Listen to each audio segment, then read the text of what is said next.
मैया यशोदा ये तेरा कन्हैया, मैया यशोदा ये तेरा कन्हैया, पनघट के मोरी पकड़े है भैया, तंग मुझे करता है संग मेरे लड़ता है। राम जी की कृपा से मैं बची, राम जी की कृपा से मैं बची, राम जी की कृपा से। दोस्तों, आप सबका स्वागत है अजब गजब संसार चैनल में और मैं हूं आपके साथ तृप्ता सहगल। फ्रेंड्स, सावन का महीना समाप्त हो गया है और अब शुरू हो गया है भाद्रपद का महीना, जो कि भगवान श्री कृष्ण जी को समर्पित है। दोस्तों, रक्षाबंधन के पर्व के बाद हमको जिस पर्व का बड़ी बेसब्री से इंतज़ार रहता है वह है कृष्ण जन्माष्टमी। हम सब इस कृष्ण जन्माष्टमी का त्यौहार बड़े ही धूमधाम से मनाते हैं। दोस्तों, आज मैं आपको इस वीडियो में बताऊंगी कि 2021 में कृष्ण जन्माष्टमी का त्यौहार किस दिन पड़ रहा है, तिथि कब से कब तक है, व्रत कब और कैसे करना है, व्रत की पूजा का विधान तथा व्रत के नियमों का पालन हमें कैसे करना है। इन बातों का ध्यान हमें दोस्तों कृष्ण जन्माष्टमी पर अवश्य रखना चाहिए।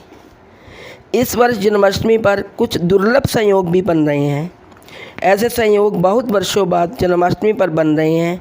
तो ऐसे दुर्लभ संयोग में भगवान कृष्ण के बाल रूप यानी कि लड्डू गोपाल जी की सेवा व आराधना कैसे करनी है, इन सभी बातों की जानकारी मैं आपको इस वीडियो में शेयर करने जा रही हूँ।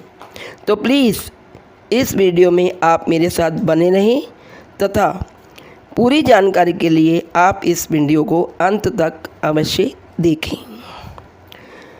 फ्रेंड्स, इस वर्ष 2021 में हम 30 अगस्त को कृष्ण जन्माष्टमी का पर्व मनाएंगे और इस पर्व की तैयारियां कई दिनों से शुरू हो गई हैं। मथुरा वृंदावन में तो श्री कृष्ण जन्माष्टमी के पर्व की धूम 10 दिन पहले से ही देखने को मिलती है। वहाँ पर राधा कृष्ण की रासलीलाएँ व गोप गोपियों के संग नृत्य गीत आदि के आयोजन किए जाते हैं, मंदिर सजाए जाते हैं और वहाँ पर रासलीलाएँ होती हैं। दोस्तों, भाद्रपद मास के कृष्ण पक्ष की अष्टमी तिथि के दिन भगवान श्री कृष्ण का जन्म हुआ था। तो इसी दिन हम कृष्ण जन्माष्टमी का त्यौहार मनाते हैं और इस दिन विष्णु जी के अवतार भगवान श्री कृष्ण के लड्डू गोपाल की हम विशेष पूजा अर्चना करते हैं। तो जैसा कि आप जानते हैं कि जन्माष्टमी पर्व में थोड़ा ही समय रह गया है, थोड़े ही दिनों बाद जन्माष्टमी है, तो हमें अब जन्माष्टमी की तैयारियां शुरू कर देनी है। दोस्तों, हम 30 अगस्त को ही जन्माष्टमी का व्रत रखेंगे। जैसा कि आप जानते हैं कि श्री कृष्ण का जन्म भाद्रपद मास की कृष्ण पक्ष की अष्टमी तिथि को रोहिणी नक्षत्र में हुआ था और इस वर्ष भी दुर्लभ संयोग बन रहा है कि इस वर्ष जन्माष्टमी सोमवार को पड़ रही है और पूरा दिन रोहिणी नक्षत्र है और चंद्रमा वृषभ राशि में है। और शास्त्रों में ऐसा बताया गया है कि यदि जन्माष्टमी सोमवार को पड़ती है और इस दिन रोहिणी नक्षत्र भी होता है तो यह एक दुर्लभ संयोग बनता है। तो दोस्तों, आइए जानें कि अष्टमी तिथि प्रारंभ कब होगी। अष्टमी तिथि प्रारंभ होगी 30 अगस्त 2021 को 12:55 पर और अष्टमी तिथि समाप्त होगी 31 अगस्त 2021 को 3:29 पर। दोस्तों, अब जानते हैं रोहिणी नक्षत्र की तिथि। रोहिणी नक्षत्र प्रारंभ होगा 30 अगस्त 2021 को सुबह 8:09 पर। रोहिणी नक्षत्र समाप्त होगा 31 अगस्त सुबह 11:14 पर।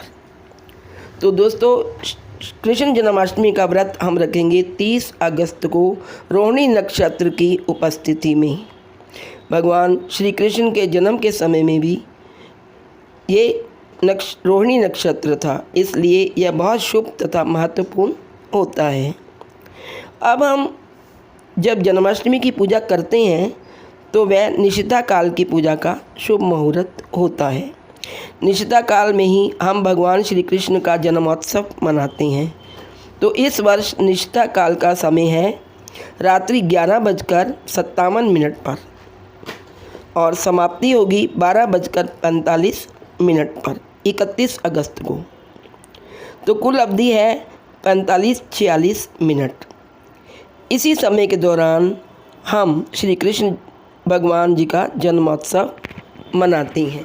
अब हम जानेंगे व्रत का पारण हमें कब करना है। व्रत के पारण का भी बहुत महत्व है।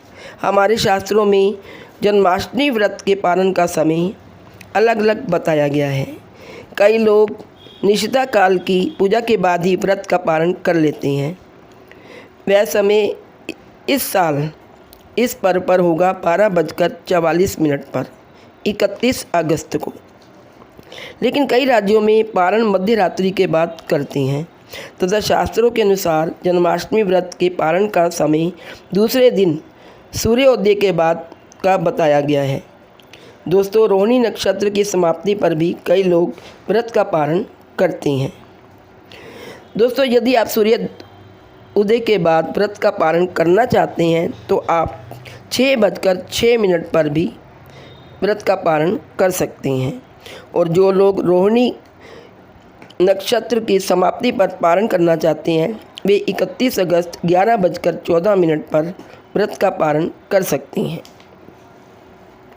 वो रोहिणी नक्षत्र की समाप्ति के बाद। तो दोस्तों, मैंने आपको व्रत में रोहिणी नक्षत्र में पूजा का समय, व्रत का पारण समय दोनों बता दिए हैं। निशिता काल का पूजा का समय भी मैंने आपको बता दिया है। अब मैं आपको बता दूं कि इस वर्ष 2021 में श्री कृष्ण जी का जन्म समय मध्य रात्रि 12:20 बताया गया है। और दोस्तों, अब मैं आपको बताऊंगी कृष्ण जन्माष्टमी का व्रत रखने पर हमें कौन कौन सी महत्वपूर्ण बातों का ध्यान रखना चाहिए। देखिए, जन्माष्टमी का व्रत बहुत ही पवित्र और महत्वपूर्ण होता है। जन्माष्टमी व्रत में हमें बिल्कुल भी अन्न को ग्रहण नहीं करना चाहिए। हमें जन्माष्टमी का प्रसाद खाकर ही व्रत को खोलना चाहिए।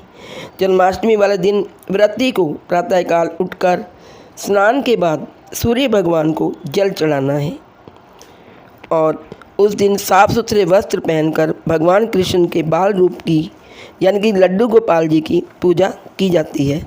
यदि आपके पास लड्डू गोपाल है और आप उसकी सेवा करते हैं तो उसे एक चौकी पर रखकर उसकी पूजा आराधना करें। नहीं तो यदि आपके पास नहीं है तो आप यशोदा मैया के साथ कृष्ण के बाल रूप के चित्र को स्थापित कर उसकी पूजा कर सकते हैं। उसके बाद विधि विधान से आप श्री कृष्ण भगवान की पूजा कर सकते हैं। दोस्तों, उसके बाद रात्रि में तो हम उनकी पूजा करेंगे ही, उनको झूले पर बिठाकर झूला भी झुलाएंगे। कृष्ण के मंत्रों का जाप भी करना चाहिए, जैसे कि ओम नमो भगवते वासुदेवाय। इस मंत्र का उच्चारण आप कर सकते हैं। और एक और मंत्र है दोस्तों, श्री कृष्ण गोविंद हरे मुरारे, हे नाथ नारायण वासुदेवा। इस व्रत को करने से संतान सुख की प्राप्ति होती है। बहुत विशेष महत्व होता है इस जन्माष्टमी के व्रत का हमारे हिंदू धर्म में। दोस्तों, जन्माष्टमी के व्रत में यह मान्यता है कि सभी लोग निर्जला व्रत रखते हैं और निशिता काल में रात्रि के समय होता है पूजा का। इसके बाद ही हम फल ग्रहण कर सकते हैं। श्री कृष्ण जी के जन्म के बाद सबसे पहले लड्डू गोपाल को पंचामृत से स्नान करवाना है।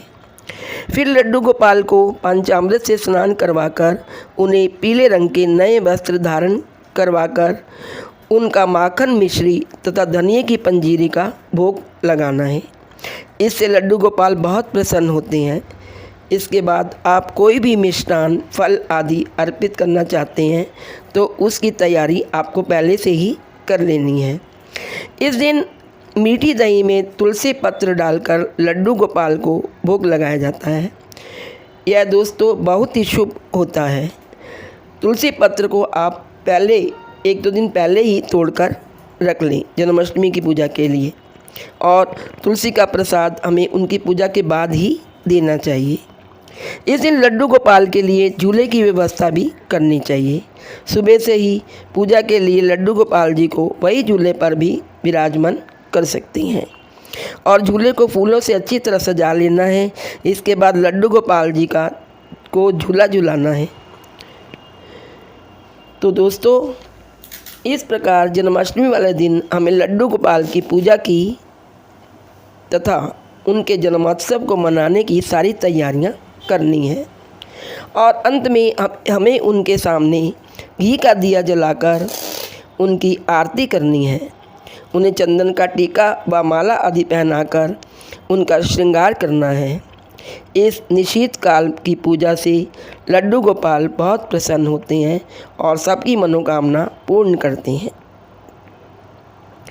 तो दोस्तों, यह थी महत्वपूर्ण जानकारी कृष्ण जन्माष्टमी के बारे में। यदि आपको मेरी वीडियो इंटरेस्टिंग लगे तो प्लीज़ इसे लाइक करके अपने फ्रेंड्स तथा रिलेटिव्स में शेयर अवश्य करें। और दोस्तों, मेरी तरफ से सबको जन्माष्टमी की बहुत बहुत शुभकामनाएं। हाथी घोड़ा पाल की जय कन्हैया लाल की। जय श्री कृष्णा, जय लड्डू गोपाल।